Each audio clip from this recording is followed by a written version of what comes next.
All right, so what are some techniques that would provide you with a competitive edge in any negotiation, right?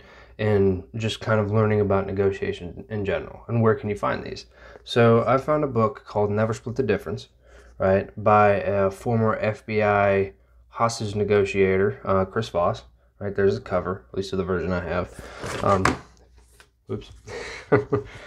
But with that being said, it's not that long, and the reason why you should read this book, one, I've heard this referenced multiple times in multiple different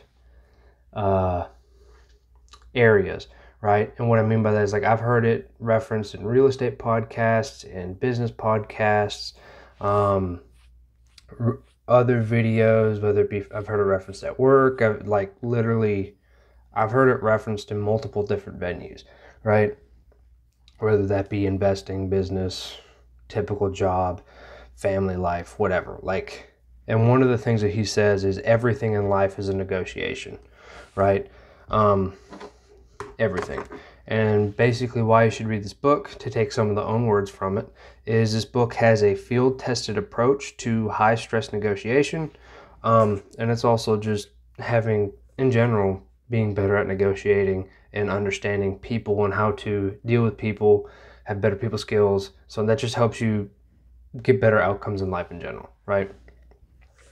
So that being said, who wrote this book? Chris Voss. He's a former FBI hostage negotiator, and he's also the CEO and I think founder of the Black Swan Group, which is a consulting firm. I know they do like a lot of negotiation consulting for like large businesses, other firms.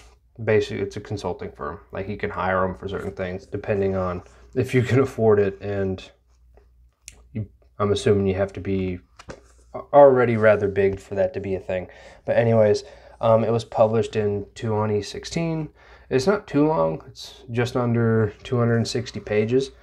So what exactly are you going to find in this book, right? And so I called it 9 Key Principles of Negotiation for a reason, right? Because that's kind of how it's broken up. So if I can find the table of contents, or right here, right?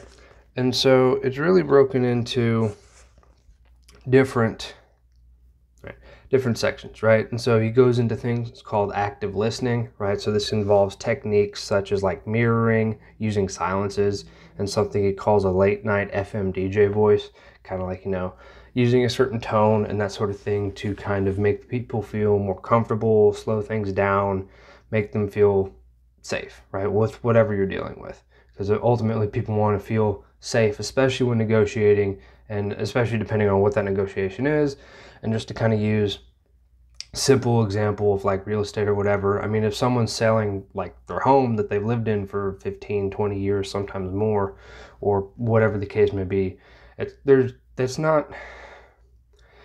may be financial in nature, but there's always going to be, or most likely there's going to be some degree of there's going to be an emotional attachment there. They want to know that, like, it's not good as soon as they walk out and move somewhere else, their old home's not going to just get torn apart, right? I've known multiple people who would come, or that, like, if they just happen to be in the area, they just drive by the house they lived in 20 years ago just because they were curious, and if it was trash, they were always really sad afterwards. So people want to feel safe when they're making decisions like that, and those decisions are made in negotiations, right? As an example, right? Something else he goes into is tactical empathy, which is the second key principle, right? And so kind of recognizing your counterpart's perspective, right? The whole empathy part, and gaining the trust and understanding, right? And this can be done through like labeling, like, like literally labeling how they're feeling, like putting an explicit label on whatever you're getting from them, right? It could be repeating something back to them, or it's like, hey, it seems like you feel like this because of whatever, and they can say yes or no, whatever, right? That sort of thing. Also something called an accusation audit, that as well, kind of same idea. Also, you want to make your counterpart feel understood. And this comes into things like summarizing and paraphrasing what they said, that sort of thing. You know, if you can literally parrot back to them in your own words, especially like paraphrasing, right? Showing that you actually listen to them. People want to feel like they're actually listened to. Otherwise, why are they even dealing with you in the first place, especially in a negotiation and that sort of thing, right? Another principle, I think this is the fourth one. Should probably keep track of these. But anyways, basically like getting to a yes, but actually by getting them to say no, right? And so he says it's vitally important to get to no, because no is what starts the negotiation. It kind of seems like it sets a hard boundary, right? And so you have to step out of your ego for something like this, right?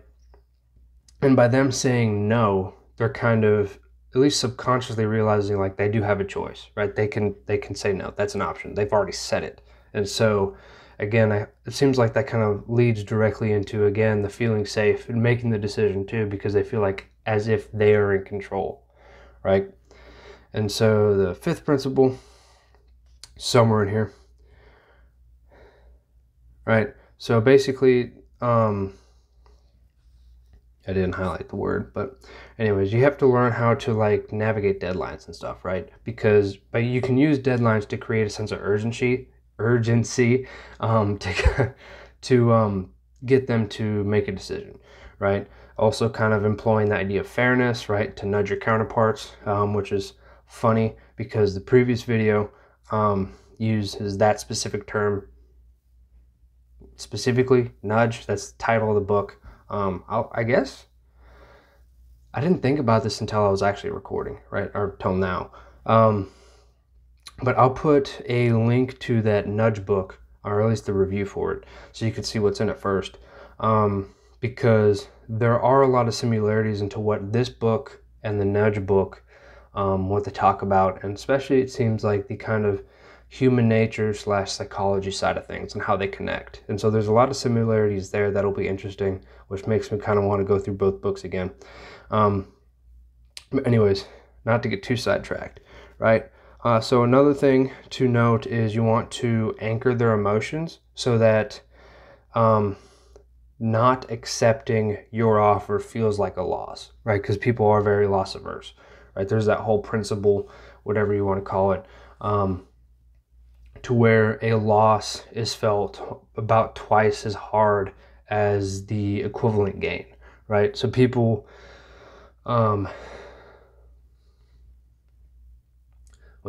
losing $10 feels like twice as worse as gaining $10. So like basically people, I think there's studies and stuff on that specifically, to where there was like, they had people basically, for them to bet $5 or whatever to where they would lose, they'd have to win at least 10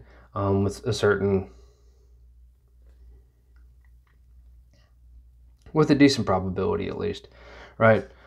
Anyways, not to get sidetracked, I might have to actually try to find one of those studies. Another principle is how to use calibrated questions, right? And so using like questions that start with like how or what.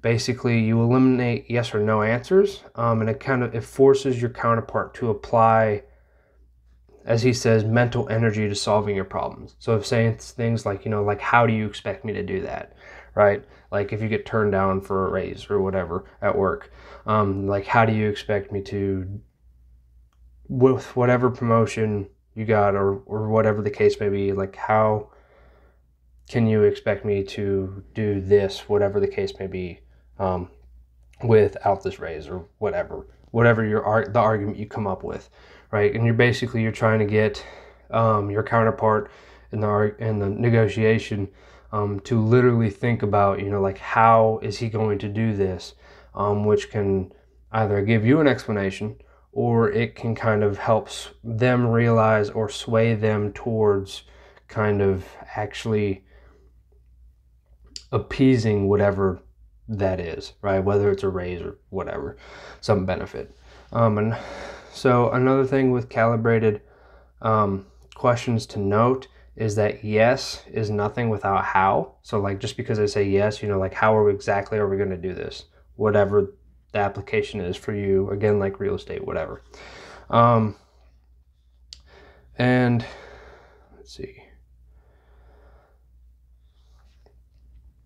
So finally, or not finally, but I guess second to last, he offers a step-by-step process for effective bargaining. So like actually giving examples, stuff like that.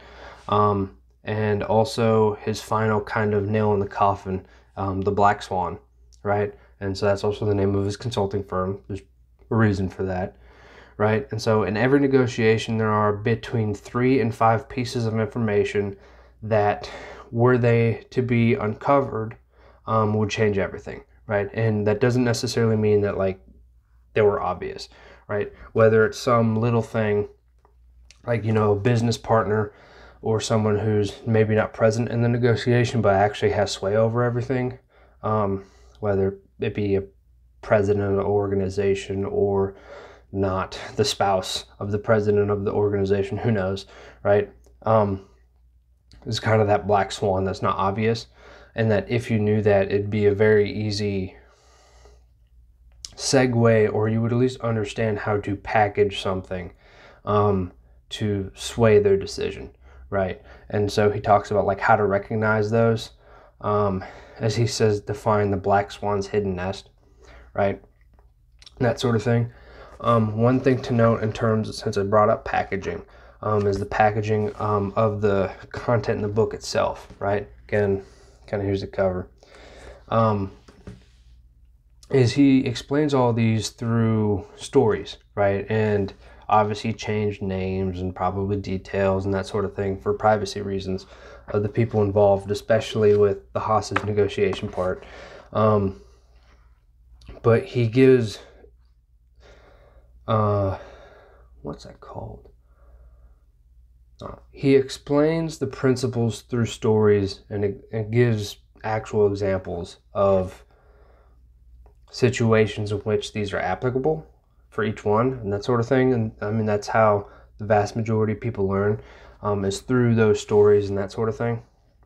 So keeping that in mind makes it really easy to kind of synthesize information, just because, I mean, that's how people learn.